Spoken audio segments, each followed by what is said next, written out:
पॅरिसच्या एका आयकॉनिक लोकेशनमध्ये भरती आली आहे आणि सगळंच डुबून गेला आहे रस्ता आणि तो पॅसेज बंद करून टाकला आहे आता. इकडचा जो सर्वात जुना ब्रिज आहे ज्याचं नाव आहे पॉन्ट नूफ ब्रिज, 1600च्या दशकामध्ये हा ब्रिज बनवलेला होता. 20 वर्ष लागले या ब्रिजला बनवायला.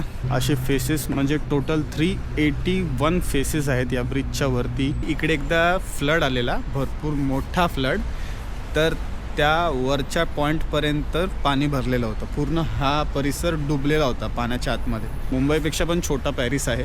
वरती दुकानं आणि खाली लोक. अंदाज लावू शकता कशी लोक राहायची ब्रिजच्या आतमध्ये. हा ब्रिजला पण कनेक्ट होतो रस्ता आतमध्ये. जर तुम्ही पॅरिसमध्ये येत असाल किंवा फ्रान्समध्ये येत असाल तर तुम्ही एअरपोर्टवरती सिम कार्ड घेऊ नका किंवा तुम्ही आधीच परचेस करून येऊ नका. हे तुम्हाला सिम कार्ड फ्रीमध्ये कुठल्याही शॉप्समध्ये भेटून जातील. नॉर्मली हॅलो, नमस्कार, बोनजूर, सलाम to everyone watching out my blog. तुमच्या सर्वांचं स्वागत आहे माझ्या डेली ब्लॉग सिरीजच्या डे 4मध्ये. आणि आज मी आलो आहे पॅरिसच्या एका आयकॉनिक लोकेशनमध्ये.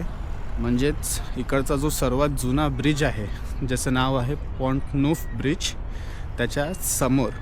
बेसिकली पॉन्ट नूफ याचा अर्थ होतो की न्यू बिल्ड ब्रिज. त्या काळी म्हणजे 1600च्या दशकामध्ये हा ब्रिज बनवलेला होता, त्याच्यामुळे याला न्यू ब्रिज बोललं जायचं. आणि भरपूर मॉडर्न आर्किटेक्चरमुळे ह्याला न्यू बिल्ड ब्रिज असं पण बोललं जायचं. तर तो ब्रिज माझ्यासमोरच आहे आणि ब्रिजच्या बाजूने आपण चालू शकतो. आणि माझ्या बाजूला बोट्स वगैरे पण पार्क्ड आहेत. बेसिकली हे रिव्हर सेनला लागून म्हणजे लोकेशन आहे. हे बघा, इकडे बोट्स वगैरे भरपूर जुने आणि हा ब्रिज आहे. या ब्रिजची अशी खासियत आहे की हा ब्रिज 381 म्हणजे या ब्रिजवरती 381 फेसेस कार्व्ड आहेत. जवळून बघूया जरा. पॉन्ट नूफ लोकेशन आणि भरपूर ब्युटिफुल ब्रिज आहे, पूर्णपणे स्टोन्सनी बनवलेला. 300 वर्ष जुना असेल मला वाटतं ऑलमोस्ट. एक्झॅक्ट डेट सांगतो मी तुम्हाला, 1 मिनट द्या. हे बघा, पॉन्ट नूफ ते लिहिलेलं आहे. मित्रांनो, बेसिकली हा जो ब्रिज आहे तो 1578मध्ये या लोकांनी बांधायला सुरू केलेला under the rule of king Henry III. आणि त्याच्यानंतर किंग हेनरी फोर्थच्या रूलच्या अंडरमध्ये हा ब्रिज कंप्लीट झाला. आणि मला वाटतं 1608मध्ये हा ब्रिज कंप्लीट झालेला आहे. सो ऑलमोस्ट अराऊंड 20 वर्ष लागले या ब्रिजला बनवायला. असा हा ब्रिज आहे. हे बघा, फेसेस बघू शकता तुम्ही. असे फेसेस म्हणजे टोटल 381 फेसेस आहेत या ब्रिजच्या वरती, म्हणजे आजूबाजूला सगळीकडे या ब्रिजवरतीच. माझ्या मागे तुम्हाला एक असं मेजरमेंटचं एक स्ट्राईप दिसेल. हे जे भरपूर जुनं पट्टी आहे. बेसिकली इकडे एकदा फ्लड आलेला, भरपूर मोठा फ्लड, तर त्या वरच्या पॉईंटपर्यंत पाणी भरलेलं होतं. पूर्ण हा परिसर डुबलेला होता पाण्याच्या आतमध्ये. तर ते एक ॲज अ मेमरी इकडे ते लावून ठेवलं की कुठपर्यंत पाणी भरलेलं होतं. ऑलमोस्ट पूर्ण ब्रिज हे सगळं जे काय पाण्याच्या आतमध्येच होतं. सो असा हा स्पॉट आहे. आणि याच एका ब्रिजची खासियत अशीच आहे की इकडे आजूबाजूला कुठलेच दुकानं किंवा घरं नव्हती. बट नॉर्मली आत्ता इकडे वरती दुकानं आहेत, जे तुम्हाला टुरिस्टची दुकानं असतात ना सुविनियरसाठी, ती सगळी दुकानं तुम्हाला इथे वरती भेटतील, छोटी छोटी. आणि तर काय एवढं खास नाही आहे ब्रिजमध्ये, बट एक हिस्ट्री आहे या ब्रिजची. आणि फेसेस वगैरे तुम्ही बघायला येऊ शकता. जर तुम्ही पॅरिस व्हिजिट करत असाल तर नक्कीच हा ब्रिज बघून या, फोटो वगैरे काढा मस्त. एक हिस्ट्रिकल प्लेस, हिस्ट्री डिफाईन करतो हा ब्रिज. बेसिकली राईट साईड आणि लेफ्ट साईड दोन्ही जॉईंट करायचं काम होतं ह्याला, या ब्रिजचं. भरपूर मोठा ब्रिज आहे. वरतून पण तुम्हाला दाखवेन एकदा व्ह्यू. आणि एक छोटा गार्डन आहे तिथे समोर, मस्तपैकी बसायला, चिल करायला. आणि हाच एक लॉंग वॉकिंग ट्रॅक आहे किंवा जॉगिंग ट्रॅक बोलू शकता, जो तुम्हाला पूर्ण पॅरिस फिरवू शकतो.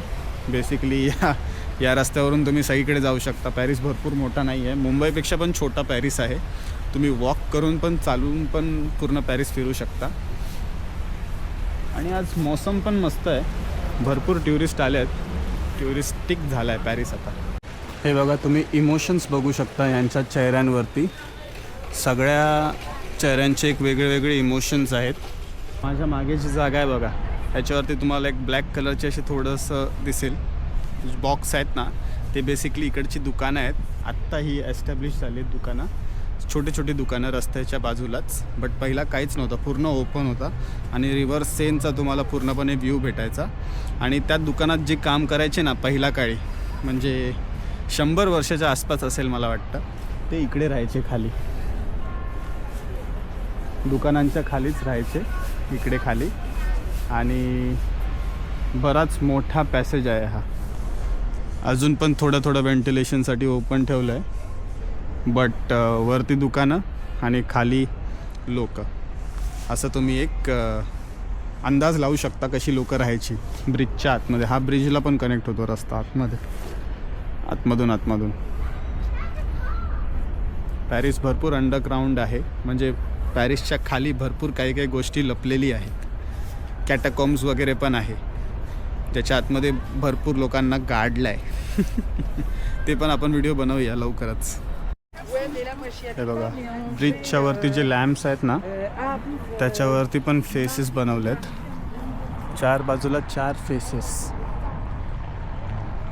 कोणाला दाढी आहे, कोणाला नाही आहे, स्ट्रक्चर वेगळी आहे, बट स्माईल सगळ्यांची सेम आहे. आणि ते 4th लिहिलं आहे, बाकी पुढचा नंबर मला माहीत नाही. 4337 का आहे. King Henry 4. मिडलवरून असा व्ह्यू आहे बघा. आणि बोट्स वगैरे पण आहेत. आता इथे लोक लॉक कशाला लावतात काय माहिती, बट पॅरिसमध्ये लोकांना भरपूर इच्छा असते की प्रेमाचं लॉक लावावे. ब्रिजच्या मध्ये बसलो आहे, मस्तपैकी बसून सगळा व्ह्यू एन्जॉय करतो आहे. हा बघा, माझ्या मागे इथून पुढे आयफेल टॉवर आहे आणि माझ्या मागे नॉत्र दाम आहे. भरती आली आहे आणि सगळंच डुबून गेला आहे रस्ता.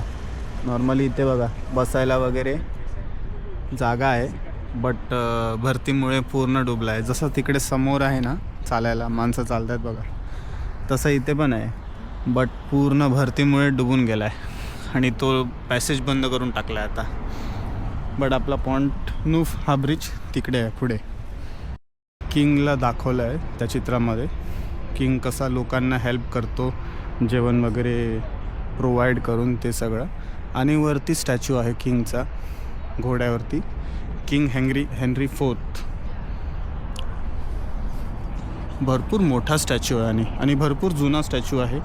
1618ला हा स्टॅच्यू रिबिल्ड केलेला. बेसिकली फ्रेंच रिव्हॉल्युशनमध्ये हा स्टॅच्यू मध्ये होता, म्हणजे त्या ब्रिजच्या मध्ये होता इकडे मधोमध.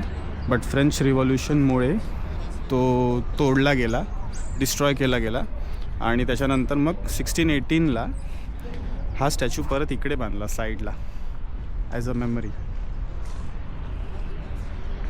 हा बघा स्टॅच्यू. आणि आज भरपूर सनी दिवस आहे. वा, इथून मस्त एक फ्रेम आली आहे. आत्ताच मी श्रीलंकन शॉपमधून एक सिम कार्ड घेऊन आलो आहे करिविलासाठी यूजसाठी. स्नॅपचॅट चालू करायचं आहे आम्हाला, सो त्यासाठी जरा सिम कार्ड वगैरे लागणार आहे. आणि हा सिम कार्ड इकडे फ्रीमध्ये भेटतो. सो पॅरिसमध्ये लायका सिम जे आहेत, म्हणजे लायका कंपनीचे जे सिम्स आहेत ते तुम्हाला फ्रीमध्ये भेटतात. जर तुम्ही पॅरिसमध्ये येत असाल किंवा फ्रान्समध्ये येत असाल तर तुम्ही एअरपोर्टवरती सिम कार्ड घेऊ नका किंवा तुम्ही आधीच परचेस करून येऊ नका. हे तुम्हाला सिम कार्ड फ्रीमध्ये कुठल्याही शॉप्समध्ये भेटून जातील. नॉर्मली श्रीलंकन शॉप्स असतात जे, म्हणजे इकडचे नॉर्मल लोकल शॉप्स असतात, तिकडे तुम्हाला हा सिम कार्ड भेटतो. आणि शॉपच्या बाहेर दाखवलेलं असतं की इकडे सिम कार्ड, म्हणजे हेच नाव तुम्हाला शॉपच्या बाहेर दिसणार, लायका असं लिहिलेलं असतं एक बोर्ड, लायका सिम अवेलेबल असं म्हणजे असतं. अवेलेबल करून. आणि बऱ्याच कंपनीज असतात, सगळे फ्रीमध्ये सिम कार्ड देतात इकडे. आपल्या इथे कसं रस्त्यावरती एक माणूस उभा असतो, माहिती आहे तुम्हाला, मुंबईमध्ये तरी असेल नॉर्मली, एक माणूस छत्री लावून उभा असतो, सिम कार्ड विकत असतो फ्रीमध्ये सगळ्यांना. तसाच सिस्टम आहे. बट इकडे तुम्हाला ह्याच्यात पॅकेज काहीच भेटत नाही. तिकडे 1 महिना फ्रीमध्ये भेटतो मुंबईमध्ये, बट इकडे नाही भेटत. सो या तशा टाईपचं आहे. नॉर्मली 10 युरोपासून मला वाटतं सुरू होतो मंथली पॅकेज किंवा वीकली पॅकेज, काही पण जे पॅकेजेस असतात ते 10 युरोमध्ये तुम्हाला इंटरनेट आणि कॉलिंग वगैरे सगळं असतं. सो या असं आहे. जर तुम्ही येत असाल पॅरिसमध्ये तर नक्कीच फ्रीमध्ये तुम्ही घेऊ शकता लायकाचं सिम. एअरपोर्टवरती महाग भेटू शकतो तुम्हाला. हे बघा असं पॅकेट असतं आणि आतमध्ये तुम्हाला असा सिम कार्ड भेटतो हा वाला. ह्याच्यात तुम्ही रिचार्ज करू शकता काही पण आपलं.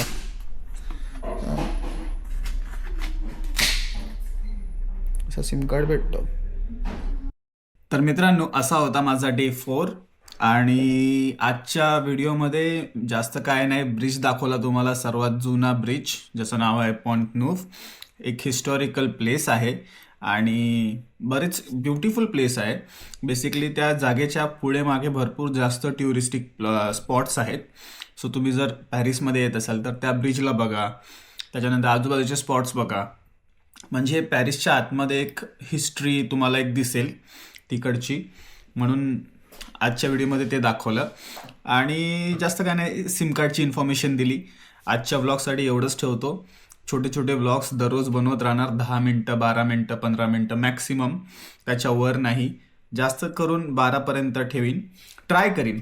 सो या उद्याच्या ब्लॉगमध्ये भेटूया तुम्हाला. उद्या मे बी मी इकडच्या एका शातोमध्ये जाणार आहे जिकडे नापोलियननी थोडे वर्ष आपली लाईफचे काढलेत, ते पण त्याच्या डिफीटच्या नंतर, म्हणजे हरल्यानंतर. हे उद्याच्या ब्लॉगमध्ये. सो नक्कीच उद्याच्या ब्लॉगमध्ये परत या, परत बघा. आणि आजच्या ब्लॉगचं तुम्ही इथपर्यंत जर तुम्ही बघितलं असेल तर नक्कीच लाईक करा, शेअर करा, सबस्क्राईब करा आणि बघत राहा. उद्या भेटूया. चला बाय बाय, टेक केअर.